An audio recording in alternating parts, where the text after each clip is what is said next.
Breaking news, there is a death to report from the music world today. Funk rock pioneer Sly Stone of Sly and the Family Stone has died at 82 after a prolonged battle with COPD and other underlying issues. Thank you. Sly and the Family Stone's breakout hit came in 1968, Dance to the Music.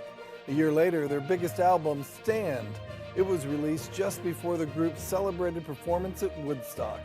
The Stand album also included this classic. Today, wow, we are diving into a life that wasn't just about music, it was really about, well, revolution, social, cultural, sonic. We're talking about Sly Stone. The one and only. And we're starting, as you often have to with these stories, with the recent news. An article came out June 9th, 2025, announcing his passing. He was 82. Yeah, according to the family statement, it followed a really long battle with COPD and some other health issues. So our mission for this deep dive is to go beyond just that sad news. We've pulled together a whole stack of sources here to try and understand the immense impact Sly Stone and Sly and the Family Stone had on everything, really music, culture. Absolutely. But we also want to explore the really challenging path his own life took. It's a story almost as complex, as layered as his music. Okay, yeah. Let's unpack this incredible, complex legacy. So he was born Sylvester Stewart down in Denton, Texas. But the family moved pretty much right away when he was just an infant out to Vallejo, California. And that's really where his musical world started taking shape. Right. And the sources really emphasize this. Steeped in the Pentecostal Church of God in Christ. Super active in gospel music from, like, incredibly young. That energy, that spirituality, you have to think that was deeply influential. Oh, completely. In fact, his first time on record, he was just 9 years old with the Stewart Four. No way, 9. Yeah, a gospel group. It included his siblings Freddie, Rose, and Vieta. So that whole making music with family thing, it was there right from the absolute beginning. That's amazing, a family affair before the family's gone. And he picked up that nickname Sly in high school. But what's fascinating, and the sources point this out, he wasn't just singing. He was a serious multi-instrumentalist. Totally. Fluent on keyboards, guitar, bass, and drums. He could play pretty much everything. And he didn't just rely on raw talent. He actually grounded it with formal training studying music theory at Vallejo Junior College. He was building the technical skills, to match the vision he clearly had. Okay, so he's got these diverse skills, this deep musical background from the church and college. Yeah. How did he start, making waves outside of that? Well, he started popping up on a local TV dance party show. He was in a group then called the Viscanes, but a really pivotal step came in 1965. What happened there? He got a production job at Autumn Records in San Francisco. It was this cool indie label founded by some big underground radio DJs at the time. Okay, and this is where it gets really interesting, right? Because he wasn't just focused on his own stuff yet. He was actually shaping the sound for other artists' hits. Exactly, like Bobby Freeman's Come On and Swim. That was a Sly production, became a Nope and Off dance hit. Wow, and he was already crossing genres back then. Yeah, producing for rock bands too, like the Beau Brummels. Yeah. He did their hits Laugh Laugh and Just a Little. He also produced the Great Society's version of Somebody to Love, which Jefferson Airplane then took and made huge EE, obviously, after Grace Slick joined them. So he's already got this knack for spotting hits, working across different styles, setting other people up for success. Precisely. And while all this production work was happening, he also became the super popular DJ in the Bay Area, KSOL, KDIA, big stations. And his approach on the radio was, well, pretty unique for that time. Oh, yeah? How so? What was different? Well, most R&B stations stuck to R&B, right? Rock stations played rock, Sly. He mixed soul hits and rock hits right next to each other. Huh. Yeah, it wasn't the norm at all back then, but it totally reflected his own musical thinking, seeing the connections, wanting to break down those walls between genres, and that vision, that kind of relentless drive to merge soul and rock and funk and pop everything into something completely new. That led him to finally form his own group in August '66. And here we go. Sly and the Family Stone, the lineup itself, it was absolutely groundbreaking, wasn't it? Just unprecedented for a mainstream band back then. Yeah. He had his brother Freddie on guitar, his sister Rose on keyboards. Familiar territory there. Right, the family core. But then he brought in Greg Errico on drums and Jerry Martini on saxophone, both Italian-American, and Cynthia Robinson, a black woman, playing trumpet prominently. A female horn player wasn't something you saw every day. Not at all. And Larry Graham on bass. Ah, Larry Graham, who basically invented this whole new sound on the bass, that iconic popping, slapping, sometimes fuzzed out technique. Became so influential, right? That sound defined a style. Absolutely. And the sources, like critic Dave Marsh points out, the band wasn't just integrated racially. It was integrated musically, sexually. The roles were fluid. Men, women, black, white, everyone contributing, pushing boundaries. That integration wasn't just like a social statement. It was fundamental to their sound. That mix is what made the music possible. And their live shows, they immediately started generating buzz, especially around the Bay Area. That energy, that totally unique sound, it quickly caught the ear of David Kapralik. Okay, and he was head of A&R at Epic Records. Artists and repertoire of the talent scouts. Exactly. Kapralik didn't just sign them, though. He also became their manager. Right. But their first album, A Whole New Thing, in '67, it didn't really take off right away, did it? No, surprisingly, it kind of flopped initially. Didn't chart. So Kapralik really pushed Sly, like, we need a hit single, something for the radio. And boy, did that pressure work. Yeah. Dance to the Music in 1968 just exploded. Oh yeah, top 10 on both pop and R&B charts. You know, that track, the call and response, the sharp horns, just that raw, undeniable energy. It was perfect for radio, perfect for dancing, but it still felt completely new. And even though the albums that came out that year, the Dance to the Music album and Life, didn't quite match the singles chart peak, they were definitely building something, cementing that unique sound. But then came the absolute peak, 1969, the album Stand. Stand. That wasn't just an album, it felt like a cultural moment. Hit number 13 nationally, which was huge then, and spawned 4 massive hits. 4, you had Everyday People, which went to number 1 on both pop and R&B charts. Just a unifying anthem. Right, then Sing a Simple Song, the title track Stand, itself, also powerful. And it may be the ultimate concert jam. I want to take you higher. Oh yeah, that album solidified everything. Built this huge, enthusiastic, and really importantly, diverse fan base. Black listeners, white listeners, all coming together. Few artists managed that back then. They became one of the biggest concert draws around. Their live show was just legendary for its energy. Although that popularity sometimes spilled over into chaos, right? Like at the Newport Jazz Festival in July '69. Yeah, the sources mention that. They were booked as part of this effort to broaden the festival's appeal, bring in younger crowds, but apparently their set sparked a disturbance. Fans tried to, like, storm the fences to get closer. Wow. But just a month later, the defining live moment, Woodstock. Woodstock, August 1969, performing at 3:30 in the morning in a downpour to this absolutely massive, exhausted crowd. It's almost impossible to overstate the impact of that set, isn't it? It completely turned the energy around, just revitalized everyone. It was so powerful, so galvanizing. It became one of the absolute highlights of the movie, the Oscar-winning documentary about the festival that came out in 1970. Introduced them to millions more people. And the sources bring up this really powerful, almost chilling analogy from their manager, David Kapralik. He watched that Woodstock footage later and said he felt like he was watching Icarus flying too close to the sun. Yeah, that his wax wings were melting in that spotlight, a premonition almost. A real harbinger of what was unfortunately coming next. And yeah, sadly, that Icarus analogy, it proved incredibly accurate. Because even though they were at the absolute height of their fame and influence, escalating drug use started to become a serious problem. Specifically, cocaine, angel dust. And it really began to undermine their live reputation, didn't it? That statistic from 1970 is just staggering. It really is. They canceled 26 out of 80 scheduled concerts that year. That's nearly a third of their shows just gone. Wow. And that unreliability led to real problems. Like, there was a riot in Chicago in 1970 after they canceled a show there. Reportedly, their 4th no-show in that city alone. Yeah, you can imagine the frustration building up. Meanwhile, Epic Records is obviously wanting a follow-up to the massive success of Stand, but it took 2 years for the next album to materialize. So in the meantime, to keep things going, Epic put out these amazing non-album singles, like Hot Fun in the Summertime, just the perfect summer song, hit number 2 in '69. And that unbelievably funky, like ahead of its time #1 hit from 1970, Thank You, followed to Me, Be Myself Again. Incredible track. They also released a greatest hits compilation in '70 that hit number 2 and actually became their biggest selling album up to that point. Right, but while the label was putting out hits, Sly himself was becoming increasingly isolated down in LA.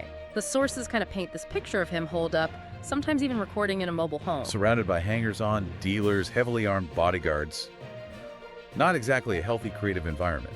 Not at all. And he was working largely alone on the new stuff, which led to the 1971 album There's a Riot Going On.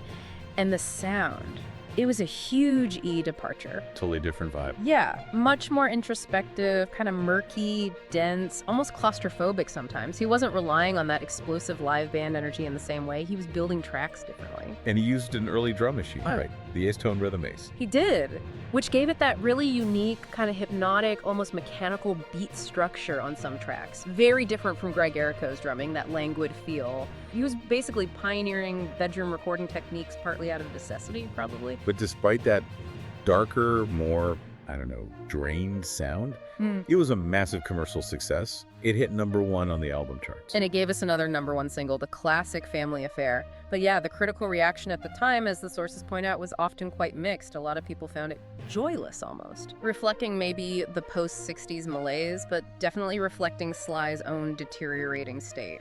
And that strain was showing inside the band too, wasn't it? This is when the original unit really started to break apart. Exactly. Key members started leaving. Larry Graham exited. Greg Errico, too. The original Family Stone was beginning to disintegrate. He did manage to pull together another album in 1972 called Fresh. The sources describe this one as being maybe a bit more upbeat than Riot, definitely more rhythmically dense. He had new players in, alongside some remaining core members like Cynthia Robinson. And Fresh actually did pretty well. It became his last top 10 album, hitting #7. But then there was this really public, kind of bizarre moment in 1974. Ah, the wedding. His marriage to Kathy Silva, held live on stage at Madison Square Garden. Yeah, talk about a public spectacle. He even put her and their baby son, Sylvester Jr., on the cover of the next album, Small Talk. That one reached #15. It was this very public display of, I guess, family life, but it didn't last. No. Apparently, Silva filed for divorce within just 6 months. The reasons cited were drug abuse and spousal violence. Yeah, pretty grim.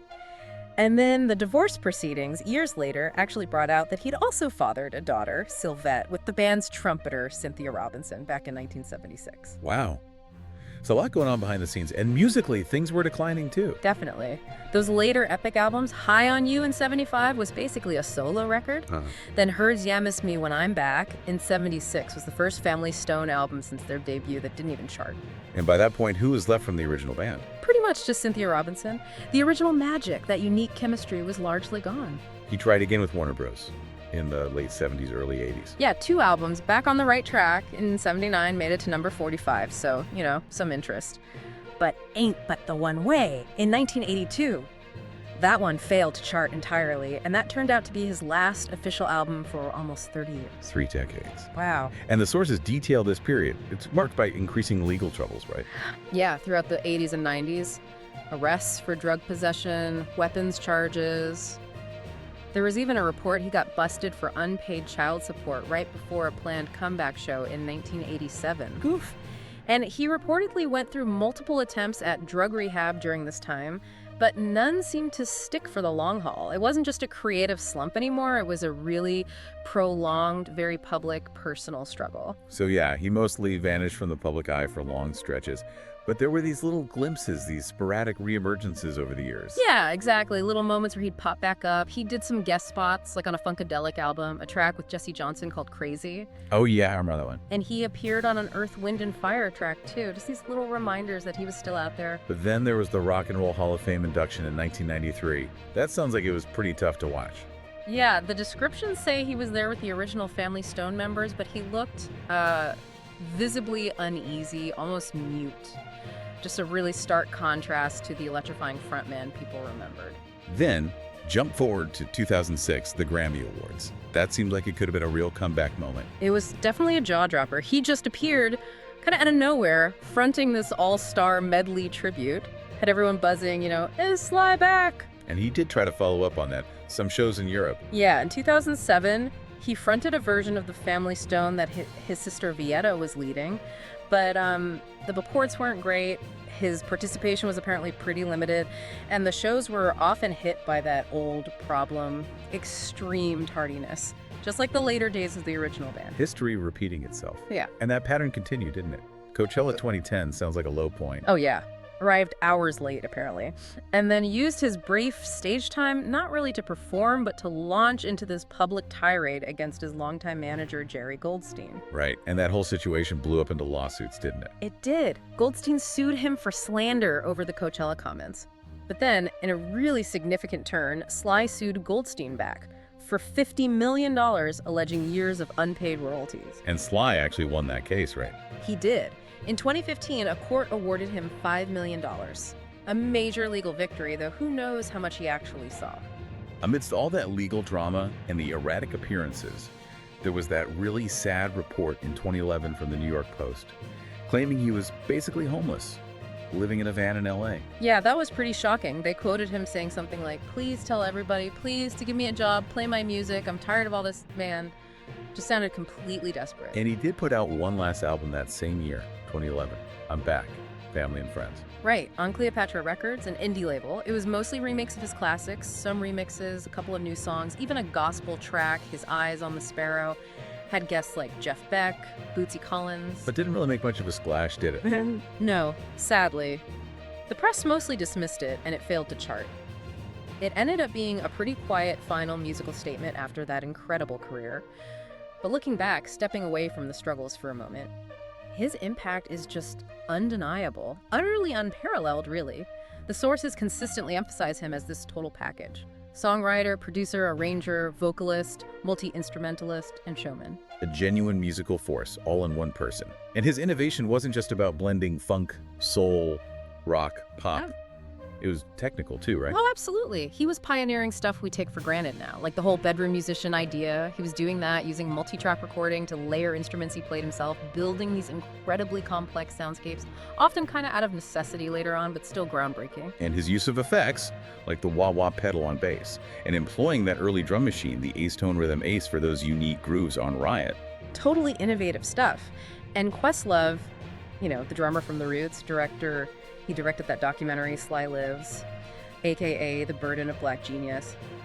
He has this incredibly powerful quote about Sly. What does he say? He says Sly basically created the alphabet that we are still using to express music, that his innovations laid the fundamental groundwork, the building blocks, for so much of what came after. Wow, the alphabet of modern music. That's huge. Yeah. Questlove even calls him the prototype for artists like Stevie Wonder and Prince, right? In terms of how they used the studio technology, played multiple instruments. Exactly. That model of the self-contained genius working in the studio. And Questlove makes another really bold claim about hip-hop.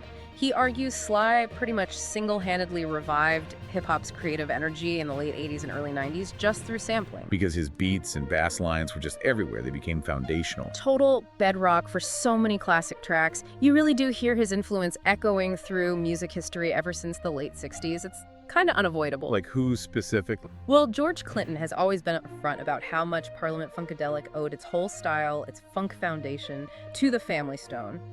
Prince, obviously another singular, multifaceted talent. You can hear Sly all over his work. I mean, it wasn't just funk and soul guys listening, was it? Not at all. Even jazz legends were paying close attention. Miles Davis actually credited Sly Stone with inspiring his huge shift towards jazz funk on the 1972 album On the Corner. That's incredible, Miles Davis. Yeah. And Herbie Hancock literally tipped his hat with a track called Sly on his massive 1973 album Headhunters. It was a direct tribute. And then, of course, the hip-hop sampling is just endless. De La Soul, Public Enemy, Ice Cube, the Beastie Boys. His grooves are just baked into the DNA of hip-hop across decades. It's really interesting, too, how Questlove's documentary frames Sly's life, using that phrase, the burden of black genius, and talking about the unique pressures that come with that kind of success and visibility, especially back then. Yeah, that feels very relevant when you look at the trajectory we've just traced, the addiction, the isolation, the legal messes. It adds another layer beyond just blaming the individual. It really does. And here's something fascinating the sources mentioned right at the end. Sly's family stated that he had actually recently completed a screenplay for his own life story. Wow. Really, that could be incredible. Getting his perspective directly on that whole roller coaster ride, from those revolutionary heights to the really difficult depths. Yeah, his family said they're eager to share it. And it's worth remembering, even through his struggles, the musical lineage continued. His brother Freddie is apparently a Pentecostal minister now.